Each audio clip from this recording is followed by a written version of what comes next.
हाय hello everyone. इस video के अंदर हम एक बहुत ही फेमस और बहुत ही इम्पोर्टेंट केस पढ़ेंगे। Cyrus investment private limited versus Tata Sons limited. ये बहुत ही इम्पोर्टेंट केस है और इसके फैक्ट्स जो है हम बहुत डिटेल में आराम से देखेंगे एक एक चीज़ को करते हुए। तो थोड़ा सा टाइम लगेगा इसके अंदर, तो आप एंड तक देखिएगा, आपको सब कुछ समझ आएगा कि क्या क्रोनोलॉजिकल ऑर्डर के अंदर क्या चीज़ें हुई। तो हम बिल्कुल शुरू से शुरू करते हैं कि किस तरीके से क्या चीज़ बनी और क्या चीज़ के कारण ये डिस्प्यूट अराइज हुआ और कोर्ट में जाया गया। सबसे पहले अगर हम टाटा कंपनी के बारे में देखें तो टाटा कंपनी का नाम हम सबने सुना है। तो टाटा ग्रुप क्या है? एक इंडियन मल्टीनेशनल कॉन्ग्लोमरेट है जिसको कब बनाया गया था? 1868 के अंदर बनाया गया था जमशेदजी टाटा के द्वारा। कंपनी ने इंटरनेशनल रिकॉग्निशन गेन की, बहुत सारी ग्लोबल कंपनीज जो है खरीदी इस कंपनी ने, सब जानते हैं टाटा को। तो इंडिया की कुछ सबसे बड़ी कॉन्ग्लोमरेट में से एक है Tata. Tata group is owned by Tata Sons, और इसके मालिक कौन है? टाटा सन्स है। टाटा सन्स जो है वो टाटा ग्रुप के मालिक है। अब ये जो ग्रुप है ये ऑपरेट होता है in more than 100 country across 6 continent. तो 6 कॉन्टिनेंट में अलग अलग जगह पे 100 कंट्रीज के अंदर ये ग्रुप ऑपरेट करता है विद अ मिशन।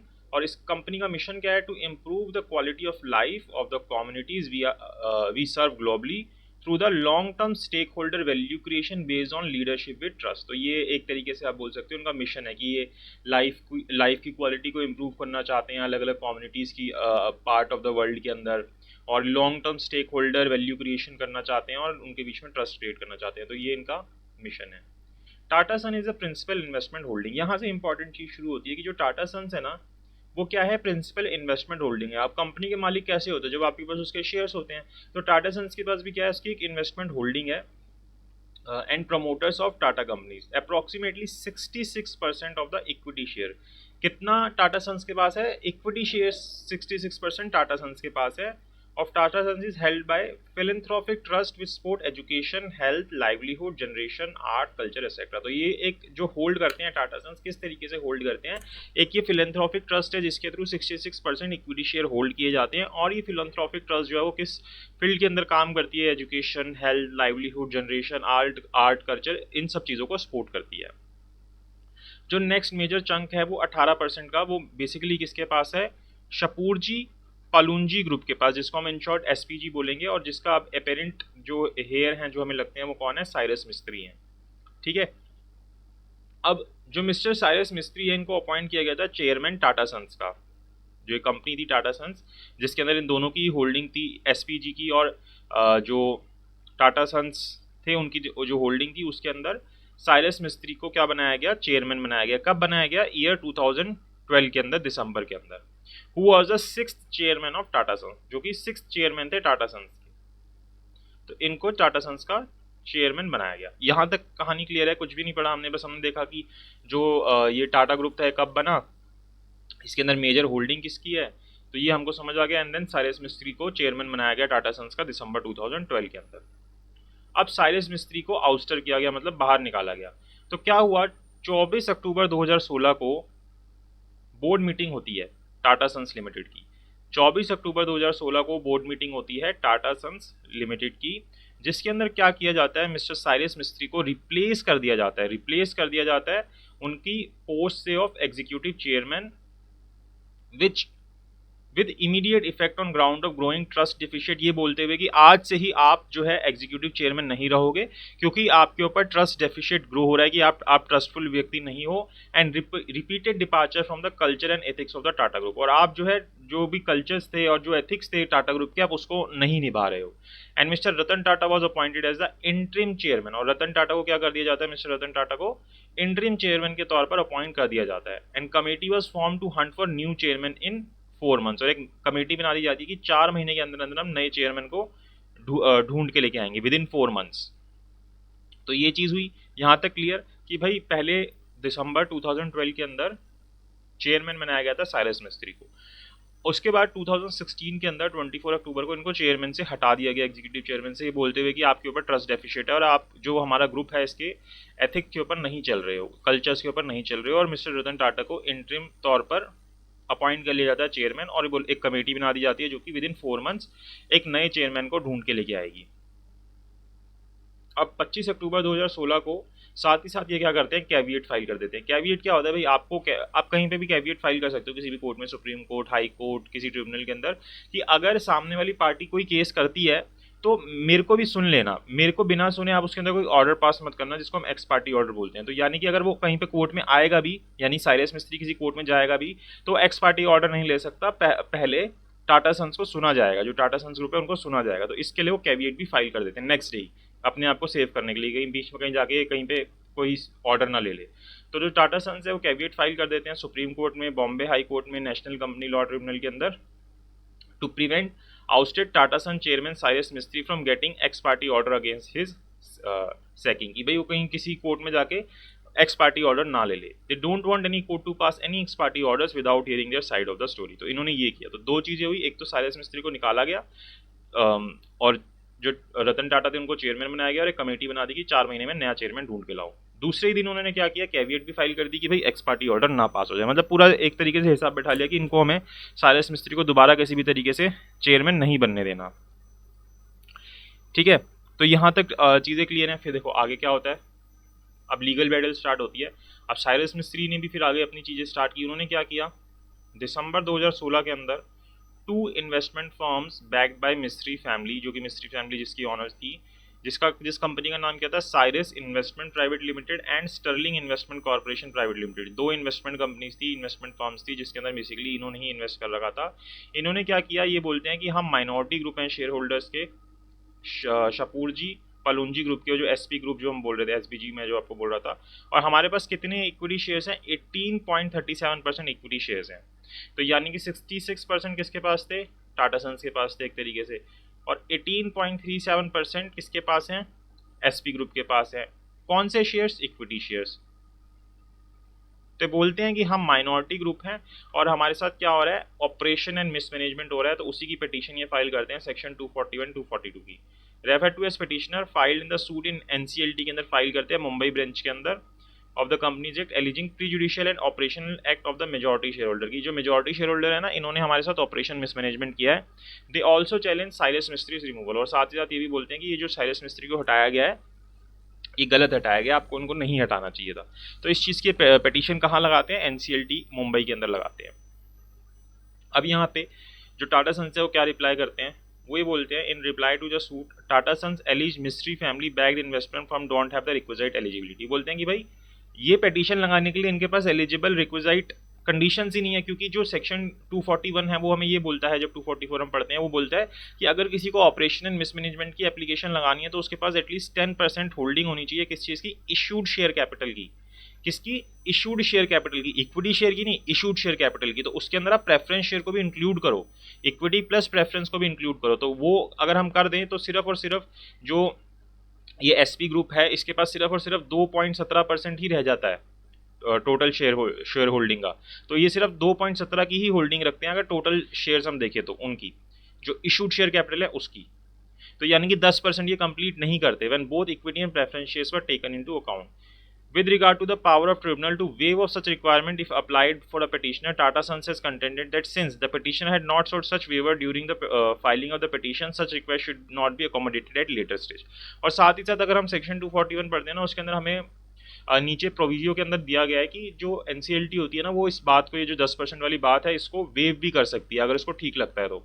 लेकिन यहाँ पे टाटा सन्स बोलते हैं कि भाई जब इन्होंने अपनी पिटीशन फाइल करी उसके अंदर इन्होंने ये रिलीफ ही नहीं मांगा था। तो जब ये रिलीफ ही नहीं मांग रहे उस चीज़ का, तो आप इनको ये रिलीफ मत दीजिए, इनकी पिटीशन को अलाउ मत कीजिए, बाद में आप इनको ये रिलीफ अलाउ मत कीजिए।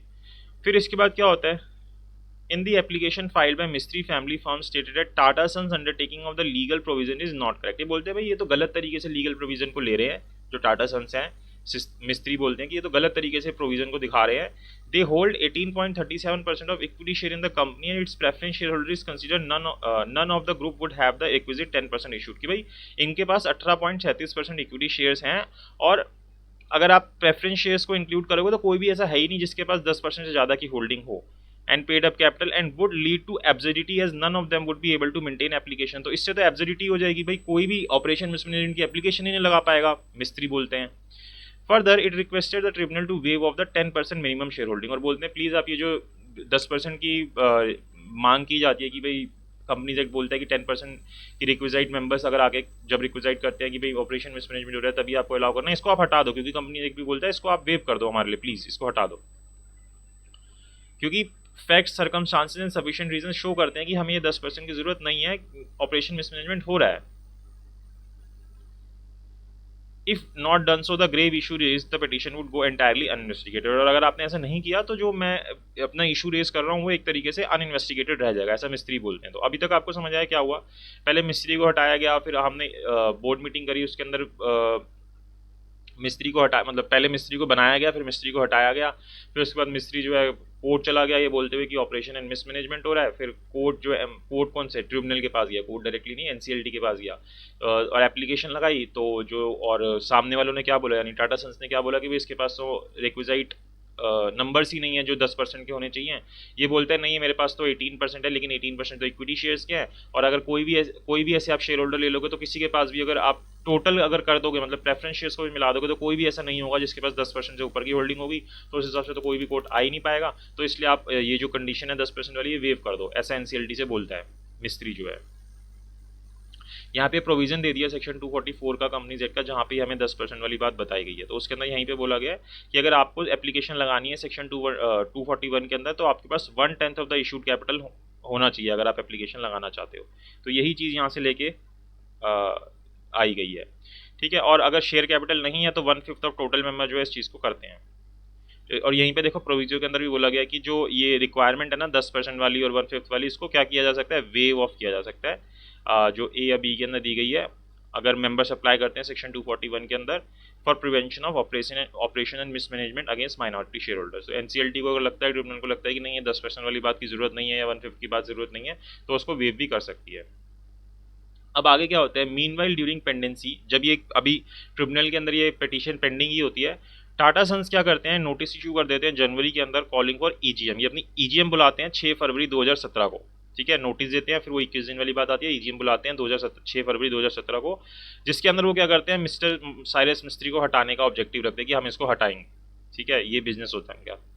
फिर 6 फरवरी 2017 को शेयर होल्डर जो होते हैं टाटा सन्स के, वो मिस्टर मिस्त्री को हटा देते हैं। तो पहले बोर्ड ने हटाया था, बोर्ड मेंबर्स ने हटाया था, अब ईजीएम के थ्रू शेयर होल्डर्स ने भी इनको हटा दिया विद इफेक्ट फ्रॉम 21 फरवरी 2017। और अब ये एक नया चेयरमैन ले आए जिनका नाम क्या है, मिस्टर एन चंद्रशेखर। और आज भी अगर आप देखोगे तो यही जो है चेयरमैन है टाटा सन्स के, mister N Chandrasekhar took charge of the executive chairman of Tata Sons. तो इनको फिर चेयरमैन बना दिया जाता है। The NCLT Mumbai bench initially dismiss the petition under section 241 242। तो जो NCLT है वो तो डिसमिस ही कर देती है पिटीशन कि आपकी पिटीशन ही मेंटेनेबल नहीं है, हम इसको सुनेंगे ही नहीं, एक्सेप्ट ही नहीं होती petition, citing that no cause of action was establish, कोई कॉज ऑफ एक्शन ही एस्टेब्लिश नहीं हुआ। They don't meet criteria of 10% ownership in a company for filing the case of allege operation and mismanagement under the companies act and also dismiss the petition of waiver. तो बोलते हैं कि भाई आपके पास 10% की जो क्राइटेरिया था आपने वो भी फुलफिल नहीं किया, और जो आप ये वेवर मांग रहे हो ये भी हमारे हिसाब से नहीं दिया जाना चाहिए, तो उसकी जो पिटीशन है उसको एक्सेप्ट ही नहीं किया जाता। तो अब मिस्त्री क्या करते हैं, वो कहाँ चले जाते हैं, NCLAT चले जाते हैं, national company law appellate tribunal चले जाते हैं NCLT के ऑर्डर को चैलेंज करने के लिए कि भाई मेरी पिटीशन को एक्सेप्ट करा दो। आप सुनना तो अभी बात की बात है, पहले पिटीशन एक्सेप्ट हो। तो order which rejected the petition over maintainability, they also challenge the rejection of their wave plea, और साथ ही साथ वो भी बोलते हैं कि ये जो वेवर की प्ली है इसको भी आप प्लीज एक्सेप्ट कराओ NCLT से। तो एनक्लैट क्या करता है, 21 सितंबर 2017 को अलाउ कर देता है पिटीशन को, बोलता है NCLT प्लीज इसको सुन लो, इसकी पिटीशन ठीक है, seeking waiver in filing case of operation and mismanagement, बोलता है ये 10% वाली बात हटा दो, इनकी एप्लीकेशन को सुना जाया जा सकता है, आप इसको सुन लो, NCLAT बोलता है against Tata Sons, taking into consideration the exceptional circumstances and directed Mumbai bench of the NCLT to proceed in the manner। तो अच्छा, फिर अब ऊपर से अपीलेट ट्रिब्यूनल ने बोला तो NCLT जो रहती है मुंबई की बोलती है ठीक है हम सुन लेते हैं, एक्सेप्ट कर लेते हैं। अब एक्सेप्ट हो गई, अब हमारे पास क्या आएंगे कि पिटिशनर ने यानी कि साइरस मिस्त्री ने क्या एलिगेशंस लगाए टाटा सन्स के ऊपर, ठीक है, वो एलिगेशंस हम देखते हैं। तो एलिगेशंस क्या है, the article of association of company, जिसको हम इन शॉर्ट AOA बोलते हैं, as per the operative is they ensure that sir Ratan Tata trust and sir Dorabji Tata trust control the affair of the company.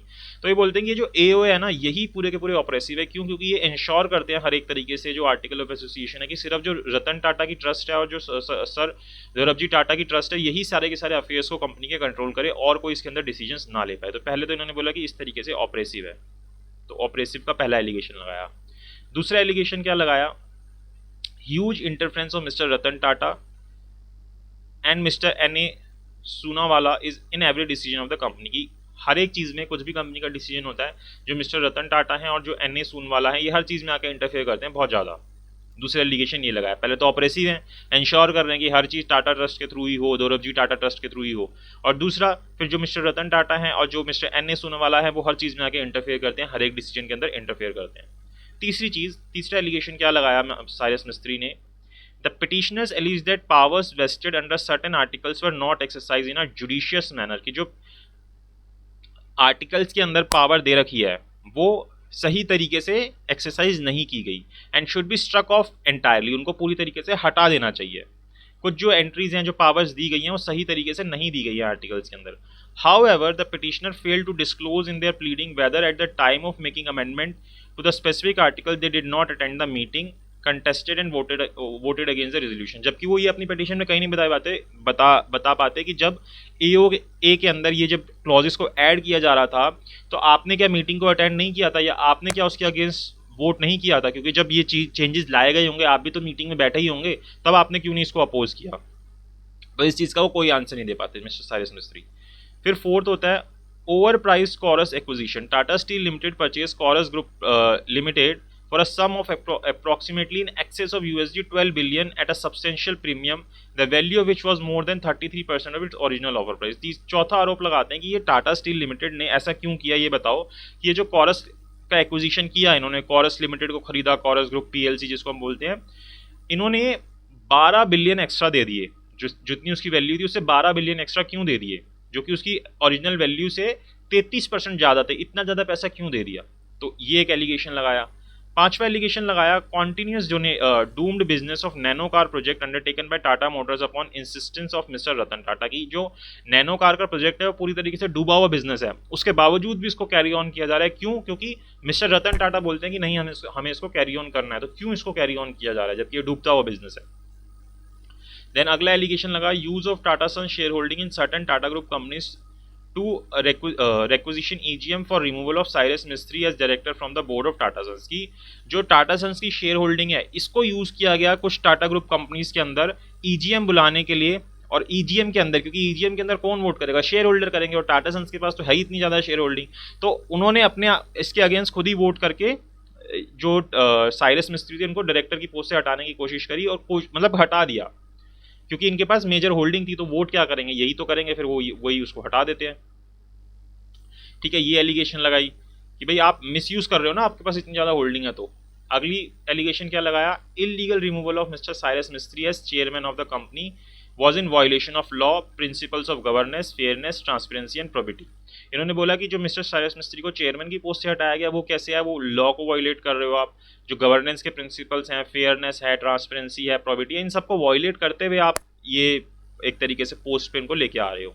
तो ये चीज़ बोली गई, ये एलिगेशन लगाया गया। अगला एलिगेशन आठवां, actions of Tata sons undermine the position and status of independent director in listed Tata group companies and taking step to remove Nusli Wadia as he express support towards mister Cyrus Mistry. इन्होंने बोला कि जो भी टाटा सन्स के एक्शंस है ना, जो भी एक्शन ले रहे हैं, ये एक तरीके से क्या शो कर रहे हैं कि जो इंडिपेंडेंट डायरेक्टर्स हैं उनका कुछ स्टेटस ही नहीं है, और जो एक व्यक्ति थे जिनका नाम था नस्ली वादिया, जिन्होंने साइरस मिस्त्री को सपोर्ट किया था, उनको भी इन्होंने हटा दिया।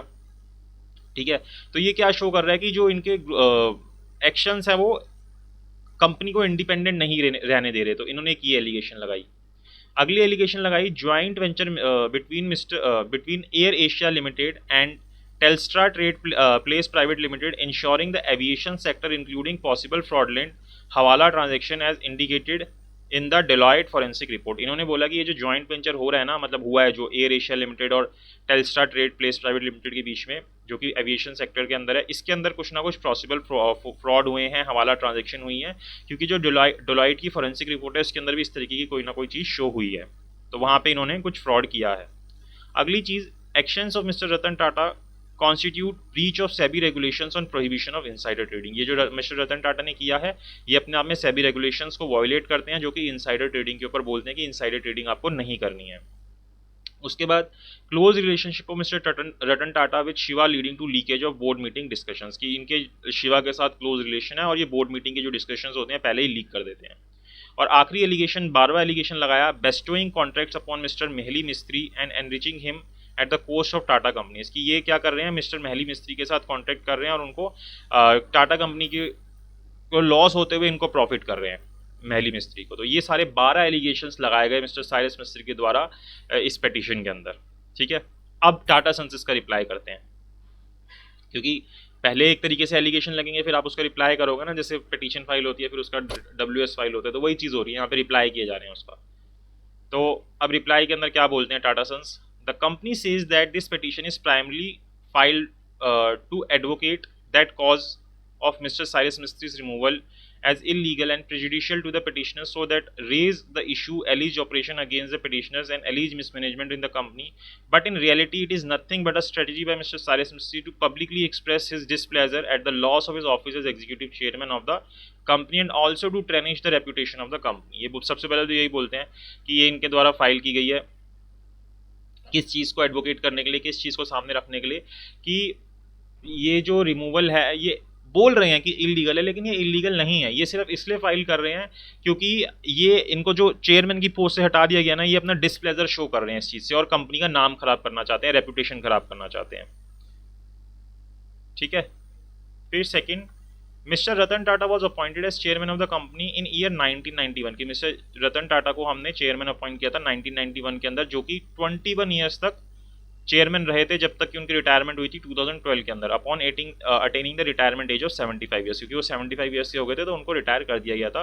And that in his leadership Tata group witness best significant growth and the valuation of the company increase more than 500 times, कि वो जब 21 साल के लिए चेयरमैन थे तो उस टाइम पे कंपनी ने बहुत अच्छी ग्रोथ की थी, 500 टाइम्स वो ग्रो की थी और सिग्निफिकेंट ग्रोथ की थी। तीसरी चीज टाटा सन्स क्या बोलते हैं, in December 2012 the board of the company decided to designate mister Cyrus Mistry as executive chairman of the company. In the same board meeting the board decided that mister Ratan Tata should as a special and permanent invitee to the board meeting. इन्होंने क्या बोला कि हमने जब mister Ratan Tata को हटाया था दिसंबर 2012 के अंदर, उसी बोर्ड मीटिंग के अंदर हमने मिस्टर साइरस मिस्त्री को एग्जीक्यूटिव चेयरमैन बनाया था और साथ ही साथ ये बोला था कि जो मिस्टर रतन टाटा हैं वो क्या रहेंगे, स्पेशल एंड परमानेंट इनवाइटी रहेंगे बोर्ड मीटिंग के अंदर, कि उनको हमेशा ही बुलाया जाएगा, परमानेंट है, उनको कभी नहीं हटाया जाएगा। Continue to receive notice, agenda papers and the minutes of the board meeting, कि हमेशा उनको नोटिस दिए जाएंगे, जो भी एजेंडा पेपर्स होंगे वो रिसीव करेंगे, जो भी मिनट्स होंगे बोर्ड मीटिंग उनको दी जाएंगी, so that mister Ratan Tata could attend at his choice. तो उनको लगेगा जब रतन टाटा को अटेंड करनी चाहिए वो करेंगे, जब उनको लगेगा नहीं करनी है तो नहीं करेंगे। Any meeting which he would feel appropriate, but whereas Mr Ratan Tata clarified that he would no longer be on the board, वो खुद ही बोलते कि मैं अब बोर्ड पे नहीं रहूंगा। He would also be available if the directors needed his guidance, लेकिन वो अगर कोई गाइडेंस की जरूरत है डायरेक्टर को तो उनके लिए वो हमेशा अवेलेबल रहेंगे, ये बात वो बोलते हैं। फिर चौथी बात वो अपने रिप्लाई में क्या बोलते हैं Tata Sons, as to the allegation regarding arbitrary articles of the company, की ये जो आर्बिट्री आर्टिकल बोल रहे हो कि ये ऑपरेसिव है, जो बोला गया था AOA के बारे में, companies are concern share holder of the company pass a unanimous resolution introducing the right of Tata Trust to jointly nominate 1/3 of the prevailing number of director on the board. तो ये जो AOA पास हुए हैं ये सारे के सारे शेयर होल्डर्स ने मिलकर तो पास किए यूनानिमसली, हम थोड़ी ना अकेले कह रहे हैं, सब शेयर होल्डर्स ने मिलकर पास किए हैं। और उनके अंदर ही उन्होंने लिखा था कि जो टाटा ट्रस्ट है वही ज्वाइंटली क्या करेगी, नॉमिनेट करेगी 1/3 यानी 1/3 प्रिवेलिंग नंबर ऑफ डायरेक्टर, जितने भी डायरेक्टर होंगे उनमें से 1/3 जो है टाटा ट्रस्ट अपॉइंट करेगी। So long as the trust own and hold is aggregate at least 40% of the paid up ordinary share capital of the company, जब तक उनके पास 40% शेयर रहेगा वो 1/3 डायरेक्टर अपॉइंट करते रहेंगे। And that all matters before any meeting of the board which are required to be decided by majority of the directors shall require the affirmative vote of all the director appointed by pursuant to the article 104B of the meeting। और जितने भी हमने director appoint किए हैं उन सबका affirmative vote चाहिए होगा, वो हामी भरेंगे तभी वो चीज़ पास होगी किसी भी बोर्ड मीटिंग के अंदर, अदरवाइज वो पास नहीं होगी। This article was subsequently amended by shareholders of the company pursuant to which, और इस आर्टिकल को बाद में हमने चेंज भी किया, शेयर होल्डर्स ने चेंज भी किया। The affirmative vote could be exercise by majority of director appointed pursuant to article 104 present at the meeting, जिसके अंदर इन्होंने क्या वर्ड ऐड कर दिया, प्रेजेंट एट द मीटिंग, कि जितने डायरेक्टर्स मीटिंग के अंदर प्रेजेंट रहेंगे वो अगर फेवर में वोट करते हैं तब भी आपका रेजोल्यूशन पास हो जाएगा। तो प्रेजेंट एट द मीटिंग वाली बात को हमने बाद में ऐड ऑन किया था। टाटा स्टन state that it is pertinent to note that Mr. Palunji Shapuruji Mistry was present at general meeting, और जब ये मीटिंग हो रही थी तब ये जो SPG थे यानी पलुंजी शपुरजी मिस्त्री थे, ये खुद ही प्रेजेंट थे उस जनरल मीटिंग के अंदर, and voted in favour of the adoption of new version of article of association, और इन्होंने खुद ही इसके फेवर में भी वोट किया था। और अब इसको ये चाहते हैं कि इसको खत्म कर दिया जाए, ना want to struck off entirely. तो ये एंटिटी, तो ये कैसे हो सकता है, पहले आप उसके फेवर में कर रहे हो, अब आप उसके लिए मना कर रहे हो। फिर अगली ये क्या रिप्लाई करते हैं, during the tenure of mister Cyrus मिस्त्री सेवरल डिस्टर्बिंग फैक्ट्स अमर्ज, कि जब ये चेयरमैन थे तो बहुत सारे डिस्टर्बिंग फैक्ट्स अमर्ज हुए in relation to his leadership in respect of capital allocation decision, की किस हिसाब से इन्होंने कैपिटल एलोकेशन किया उसके रिगार्डिंग बहुत सारे डिस्टर्बिंग फैक्ट्स हमारे सामने आए। Slow execution of problem that were identify, और कितनी सारी प्रॉब्लम्स थी जिनको खत्म करना था बहुत जल्दी, उनके लिए स्टेप्स लेने थे और इन्होंने वो स्टेप्स नहीं लिए। Which are called as hot spots, जिनको हम हॉट स्पॉट्स बोलते हैं। Strategic plan and business plan lag specificity and no meaningful steps to enter in new growth business, और कोई भी मीनिंगफुल स्टेप्स नहीं लिए गए कि हमें बिजनेस को किस तरीके से ग्रो करना है, क्या करना है, कोई भी इस तरीके के स्टेप्स नहीं लिए गए।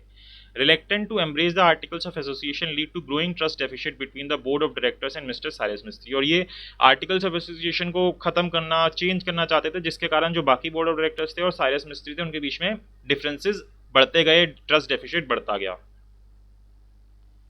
फिर उसके बाद मिस्टर साइरस मिस्त्री ने systematic manner reduce the representation of company on the board of other major Tata companies, तो इन्होंने साइरस मिस्त्री ने क्या किया, सिस्टमेटिक मैनर से जो रिप्रेजेंटेशन थी कंपनी की वो कम करते गए, जो बाकी टाटा कंपनीज की ग्रुप कंपनीज थी उनके अंदर, मतलब उनके जो अंदर रिप्रेजेंटेशन होती है ना बोर्ड के अंदर टाटा कंपनी की, उसको वो कम करते गए।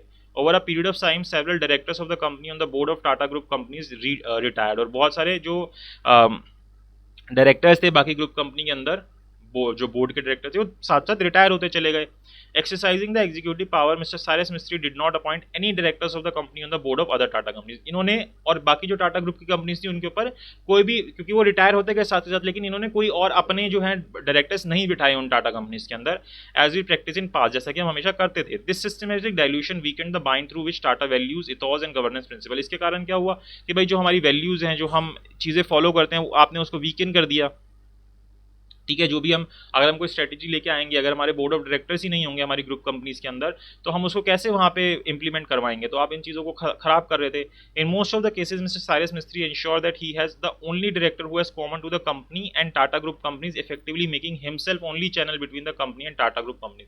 वो सिर्फ अपने आप को स्ट्रॉन्ग करते जा रहे थे हर चीज़ के अंदर, अपने आप को हर जगह पे बिठा रहे थे, तो ये चीज़ हमें देखने को मिली। तो छठा रिप्लाई टाटा सन्स ने ये किया। अगला रिप्लाई क्या किया, mister Cyrus Mistry acted unwisely in acquiring Welspun renewable energy limited by Tata power renewable, इन्होंने बड़ा ही बेकार डिसीजन लिया Welspun renewable energy private limited को खरीदने का, एनर्जी लिमिटेड को खरीदने का Tata power renewable energy limited के द्वारा, a subsidiary of Tata Power Company, to which purchase consideration for the transaction was estimated to approximately in excess of 1 billion, जो कि इन्होंने बेकार का 1 बिलियन जो है फालतू में दिया, because Tata Power was in already 40,000 crore debt apart from non resolution of tariff issue of its Mundra project, तो अभी वो पहले ही 40,000 करोड़ के डेट के अंदर चल रहा है और आप 1 बिलियन एक्स्ट्रा खर्च कर रहे हो, तो ये गलत डिसीजन आपने लिया था। In addition to this problem mister Cyrus Mistry without placing it before the directors of the company agreed for such execution, और उन्होंने डायरेक्टर्स के सामने भी बात नहीं रखी, खुद ही उसको एग्जीक्यूट कर दिया, तो ये इन्होंने बहुत गलत डिसीजंस लिए, ये रिप्लाई टाटा सन्स ने किया। अगला रिप्लाई क्या बोला, the article of association against which the petitioners making hue and cry were universally approved bye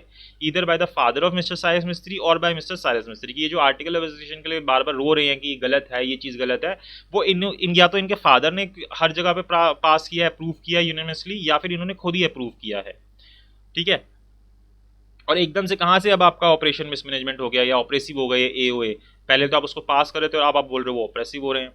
अगली बात, as historical business decision and investment by Tata group the company says Tata Steel acquisition of Corus group is the largest overseas acquisition by Indian corporate, making Tata Steel the world's 6th largest steel producer. इन्होंने बोला कि ये जो हमने acquisition किया था, जो allegation लगाई थी रतन टाटा के ऊपर कि आपने गलत कॉरस ग्रुप को आपने एक्स्ट्रा पैसा देके आपने उनको एक्वायर किया है, बोलते कि हमने तो इसको एक्वायर किया है, हम वर्ल्ड के 6th लार्जेस्ट स्टील प्रोड्यूसर बन गए हैं टाटा स्टील जो है इसके बाद। The launch of Nano car by Tata Motor is revolutionary, aimed of changing the landscape of Indian passenger car market। और ये जो नैनो के लिए आप हम पे एलिगेशन लगा रहे थे, हमारा इसके पीछे ऑब्जेक्टिव ही कुछ और था, हम इसके अंदर चेंजेस लेके आना चाहते थे इंडिया के अंदर जो इंडियन पैसेंजर्स है कार मार्केट के अंदर उनके लिए। Siva Group is a consultant of TTSL as an equity investor. The company re-entered into an aviation business through joint ventures with two Asia's leading airline carriers in the low cost segment and premium full service businesses. As to Mr. Mahali is concerned, ये सारे reply वही चल रहे हैं कि हम joint venture के अंदर गए क्योंकि हम सबसे सस्ती फ्लाइट्स लेके आना चाहते थे, और जो मिस्टर महली के बारे में आप बोल रहे थे कि हम इनको फायदा दे रहे हैं, it has nowhere been mention in the petition that mister Cyrus Mistry was director on the board of Tata power from year 2002 approving many of transaction, की ये खुद भी बोर्ड ऑफ डायरेक्टर थे उस वक्त, ये जो ट्रांजेक्शन हो रही थी मिस्टर महली के साथ खुद ही अप्रूव कर रहे थे. The company submitted all the above issues ranked by the petitioner were all hit by delay and lashes for many of them, और almost all of them were issued between 1993 and 2008. ये जितनी भी बातें ऊपर बोली गई साइरस मिस्त्री के द्वारा, ये सारे पुराने इश्यूज के ऊपर बोल रहे हैं जो 2008 तक खत्म हो गए थे. Therefore those issues cannot be issued before the bench solely because Mr. Cyrus मिस्त्री was removed as chairman. अब उन इश्यूज को नहीं लेके आया जा सकता बेंच के सामने क्योंकि अब चेयरमैन के सीट से हटा दिया गया साइरस मिस्त्री को. अब क्यों आप उनको उन इश्यूज को लेके आ रहे हो? जब आपको डिस्प्लेजर हो रहे हो तो आप उन इश्यूज को उठा के लेके आ रहे हो. The company submitted petition is sponsored by Mr. Cyrus Mistry to pursue personal vedanta against Mr. Ratan Tata. तो ये पिटीशन सिर्फ इसलिए लगाई गई है क्योंकि इनको पर्सनल प्रॉब्लम थी मिस्टर रतन टाटा से एंड मिस्टर सोनावाला से, तो इसलिए इनकी रेपुटेशन वगैरह को खराब करना चाहते हैं. The company submitted allegation in the petition do not constitute the affairs of the company. ये जो एलिगेशन लगाई जा रही है कंपनी का कोई मतलब नहीं है उनसे.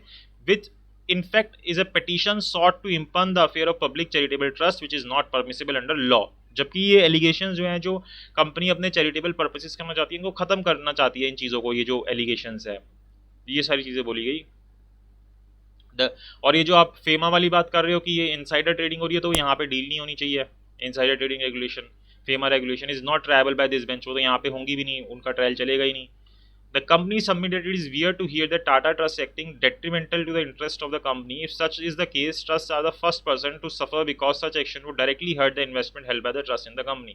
और ये बहुत ही अजीब है ये बोलना कि जो ट्रस्ट है, टाटा ट्रस्ट है, वो कंपनी के इंटरेस्ट के अगेंस्ट काम कर रही है. क्यों? क्योंकि अगर वो कंपनी के इंटरेस्ट के अगेंस्ट काम करेगी तो सबसे पहले उन्हीं को तो इफेक्ट आएगा. 66% होल्डिंग रखते हैं वो, क्यों ट्रस्ट जो है वो कंपनी के इंटरेस्ट के अगेंस्ट जाके काम करेगी? ये चीज़ बोली. अब अच्छे से रिप्लाई दे रहे हैं Tata sons.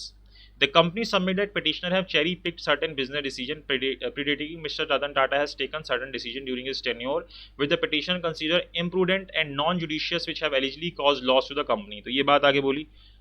As to the allegation of interference by Mr. Soonawala, it has been said that he has held various position on financial side of the company. जो आप बोल रहे थे ना मिस्टर सोनावाला ने बहुत सारी इंटरफेरेंस की है, तो उनके बारे में यहाँ पे बोलते हैं कि उन्होंने बहुत सारी पोजीशंस फाइनेंशियल साइड के ऊपर कंपनी की होल्ड की हैं, including the finance director from 1988 to 89 to 2000 की वो इतने टाइम तक फाइनेंस डायरेक्टर भी रहे हैं. Thereafter for 11 years as vice chairman and finance adviser of the company की 11 साल तक वाइस चेयरमैन भी रहे, फाइनेंस एडवाइजर भी रहे. Therefore it was universally resolved that mister Sonawala would be available as an advisor to the company. As such, Mr. Cyrus himself and other person from the company approached Mr. Soonawala on various occasions seeking his guidance and advice. क्योंकि आप लोगों ने खुद ही तो बोला था कि हमें जब जरूरत होगी मिस्टर सोनावाला की हम उनसे एडवाइस लेंगे, और ये जो मिस्टर साइरस मिस्त्री है उन्होंने खुद ही इस चीज़ को अप्रूव किया था, और ये बहुत बारी अलग अलग सिचुएशंस के अंदर उनसे एडवाइस लेने भी गए हैं मिस्टर सोनावाला से. It is denied that removal of Mr. Cyrus Mistry as the chairman of the company is wholly illegal. ये गलत बात है, हम इसको illegal तरीके से तो हटा ही नहीं रहे. Ultra virus and constitutes suppression of the petitioner and is against the interest of the company. It is submitted that the removal process does not suffer from any impropriety. की जो removal process था उसको सब तरीके से पूरा जो law की तरह हमने उसको हटाया है, कंफर्मिटी ली है और जो एक्ट के प्रोविजन थे उन सबको पूरा किया है. तो ये चीज़ें हुई. फिर सितंबर 21 2017 को Tata Sons share holder approve conversion of Tata Sons from public limited company to private limited. और ये फटाफट क्या करते हैं, यहाँ तक आपके रिप्लाई पूरे हो गए, ठीक है, जो इन्होंने रिप्लाई किए थे. अब 21 सितंबर 2017 को टाटा सन्स क्या करते हैं, बोलते हैं भाई हमारी पब्लिक कंपनी थी ना, पब्लिक लिमिटेड है, अब हम इसको प्राइवेट लिमिटेड में कन्वर्ट करते हैं. तो इन्होंने इसका अप्रूव भी कर दिया कन्वर्जन. जो शेयर होल्डर्स थे 21 सितंबर 2017 को इन्होंने कन्वर्ट कर दिया कि अब ये प्राइवेट लिमिटेड कंपनी बन जाएगी. In November 2017 Cyrus Mistry camp moves petition to NCLT Mumbai against the Tata Sons going private. तो इसके अगेंस्ट भी एनसीएलटी में जाते हैं जो साइरस मिस्त्री है कि भाई ये तो प्राइवेट हो गए हैं, ये तो गलत कर रहे हैं. तो in July 9 2018 NCLT Mumbai dismiss pleas of mister Mistry challenging his removal of Tata sons. अब एनसीएलटी जो है इनके अगेंस्ट चली जाती है फिर से. एनसीएलटी ने पहले एप्लीकेशन एक्सेप्ट कराई थी, एनसीएलटी तो पहले भी इनके फेवर में नहीं था. दोबारा से एनसीएलटी अपना डिसीजन देती है कि जो मिस्टर मिस्त्री ने अपनी एप्लीकेशन लगाई थी कि उनको चेयरमैन के तौर पर हटाया जाता है, ये गलत है, मिसकंडक्ट है, इसको हम डिसमिस करते हैं. NCLT said it found no merit in his allegation. कोई मेरिट ही नहीं है इनके एलिगेशन में, फालतू के एलिगेशन लगा रहे हैं. The two judge bench also cleared the deck of Tata Sons going private. और ये भी बोला कि आप जो प्राइवेट हो रहे हो टाटा सन्स वो ठीक है, उसमें कोई प्रॉब्लम नहीं है. Accordingly, NCLT highlighted the past and products of Tata Sons Limited and observed that the petitioner have petitioned to this tribunal asking seasoning of Tata Sons functioning, which keeps seasoning our daily food, and Tata salt. Irony is salt at times it needs salt to be seasoned. कि भाई ये तो हमें हर वक्त नमक दे रहे हैं और आप इन्हीं को बंद करना चाहते हो, इस तरह की काफ़ी सारी बातें NCLT ने लिखी. The petitioner approached that NCLAT against the order. अब petitioner जो है मिस्टर साइरस मिस्त्री जो कहाँ जाते हैं, NCLAT में जाते हैं, NCLT के ऑर्डर के अगेंस्ट जहाँ पे उनकी पिटीशन को डिसमिस कर दिया गया था. Challenging his removal as chairman of the company. The NCLAT admitted petition. NCLAT फिर से इस petition को admit कर लेती है, filed by the petitioners, and also admitted Mr. Cyrus Mistry's petition in his personal capacity and decided to hear along with the main petition filed by two investment firms. तो ये सब सुनने को तैयार होते हैं, हाँ जी आओ बताओ. On August 6, 2018, Tata Sons got nod from Registrar of Companies for conversion from public to private company. अब इनको नोट मिल जाता है ROC से कि आप पब्लिक से प्राइवेट कर लो, अगस्त 6, 2018 को. On May 2019, NCLAT reserved its order for completing and hearing in the matter. अब वो पूरी hearing सुन लेती है और अपने ऑर्डर को रिजर्व कर लेती है May 23, 2019 को NCLAT जो है. फिर दिसंबर 18, 2019 को the NCLAT gave its judgment, और इतने टाइम रिजर्व करती है और अपना जजमेंट देती है किसके फेवर में, मिस्त्री के फेवर में, and set aside the order of the NCLT, और जो NCLT ने बोला था उसके अगेंस्ट चली जाती है. NCLAT क्या करती है, रीइंस्टेट मिस्टर मिस्त्री एज ए एग्जीक्यूटिव चेयरमैन, बोलती है दोबारा बनाओ इनको, ये आपने गलत हटा दिया था, मिस्टर मिस्त्री को आप फिर से चेयरमैन बनाओ for Tata Sons for his remaining term, and declared that the appointment of Natarajan Chandrasekaran as executive chairman of Tata Sons was illegal. और ये जो आपने एन चंद्रशेखरन को जो आज भी इसके डायरेक्टर हैं वो गलत बनाया है, but suspended it's implementation for 4 weeks, और बोला कि रुक जाओ, ये जो आप बना रहे हो ना 4 हफ्ते के बाद इनको हम बनाएंगे, मतलब 4 हफ्ते का टाइम देते हैं, प्रोसीजर लगेगा क्योंकि करने में, और ये टाइम दे दिया टाटा सन्स को कि आप अपील में जाना चाहते हो तो जा सकते हो. The NCLAT order also had set aside Tata Sons decision to convert itself in private company, और साथ ही साथ ये जो डिसीजन था ना टाटा कंपनी का कि वो अपने आप को पब्लिक से प्राइवेट कर रहे थे, उस डिसीजन को भी सेट असाइड कर दिया, आप गलत कर रहे हो. The NCLAT inquired the registrar of company, और साथ ही साथ ROC को भी इंक्वायर किया to explain the rational behind allowing Tata Sons to convert into private company, क्यों आपने अलाउ कर दिया इनको पब्लिक से प्राइवेट के अंदर, and also sought details for the process of permission, और क्या आपने प्रोसेस फॉलो किया था उसकी भी हमें डिटेल दो. ये सब चीज़ें NCLAT ने मांगी, ठीक है, रजिस्ट्रार से. फिर जनवरी 2020 के अंदर क्या होता है, फटाफट से नेक्स्ट मंथ ही जो टाटा सन्स है वो सुप्रीम कोर्ट के सामने चले जाते हैं against NCLAT order. Decision to reinstate Mr. Cyrus Mistry as its chairman as a decision is a blow to corporate democracy and rights of board of director. बोलते हैं गलत है ये, तो आप गलत ही चीज़ कर दी, सुप्रीम कोर्ट में जाके बोलते हैं NCLAT कैसे ऑर्डर कर रहा है, और ये अपने ग्राउंड ऑफ अपील रखते हैं कि ये जो अगर रिस्टोरेशन किया जाएगा साइरस मिस्त्री का तो ये कॉर्पोरेट डेमोक्रेसी के अगेंस्ट हो जाएगा, सारे शेयर होल्डर ने मिल के वोट किया था और आप उसके अगेंस्ट चीज़ कर रहे हो, और मिस्त्री ने तो अपनी पिटीशन के अंदर कभी बोला ही नहीं था कि मुझे रीइंस्टेट किया जाए, तो ये कैसे आप रिलीफ दे रहे हो, जो रिलीफ ही नहीं मांगा वो रिलीफ आप कैसे दे सकते हो. NCLAT's conclusion are based on error that Tata Sons continues to be the public company, और ये सोचते हुए डिसीजन दे रही है NCLAT की अब अभी भी हम पब्लिक कंपनी है, तो ये गलत सोचे डिसीजन दे रहे हैं. NCLAT impose an unsolicited consultative process by asking Tatas to consult minority shareholder Shapurji Palunji Group before appointing the executive chairman. तो ये सारी चीज़ें जो है ये एक तरीके से अपील के ग्राउंड्स लिए. फिर उसके बाद 10 जनवरी 2020 को सुप्रीम कोर्ट ने जो ऑर्डर था NCLAT का उसको स्टे कर दिया. भाई गलत डिसीजन दिया है, आप मिस्टर साइरस मिस्त्री को रिस्टेन नहीं करोगे as chairman, as executive chairman of Tata Sons, and restoring his directorship in the holding company with a preliminary observation that first impression of the order was not good and that the tribunal could not have given consequential relief that had not been sought in the first place. कि आप देख के ही लग रहा है कि आपने गलत डिसीजन लिया, जो आपसे रिलीफ ही नहीं मांगा गया, आप वो रिलीफ कैसे दे रहे हो. On January 24, 2020, the Supreme Court put stay on the NCLAT order. उसके ऊपर स्टे कर दिया, 4 हफ्ते बीतने ही नहीं दिए टाटा सन्स ने, और उनको कभी वापस आने ही नहीं दिया चेयरमैनशिप के ऊपर. और जो ऑर्डर हुआ था रजिस्ट्रार को डिसमिस करने का, ROC को जो इंक्वायरी बिठा दी थी NCLAT ने कि भाई आपने कैसे अप्रूव कर दिया, वो भी हटा दिया जो सुप्रीम कोर्ट थी उन्होंने. तो इस तरीके से एट प्रेजेंट भी देखा जाए तो जो चंद्रशेखरन है वही क्या है, चेयरमैन है टाटा सन्स के. तो आपको समझ आएगा कि किस तरीके का केस है. आई होप आपको वीडियो अच्छी लगी तो प्लीज़ लाइक कीजिएगा, शेयर कीजिएगा, चैनल को सब्सक्राइब जरूर कीजिएगा. काफ़ी अच्छा और काफ़ी इंपॉर्टेंट केस है जिसको हमने बहुत डिटेल में पढ़ा है. अगर आप इसको डिटेल में पढ़ना चाहते हैं और बाकी अपने फ्रेंड्स को भी पढ़ाना चाहते हैं तो उनके साथ इस वीडियो को जरूर शेयर कीजिएगा. Thank you so much for watching this video.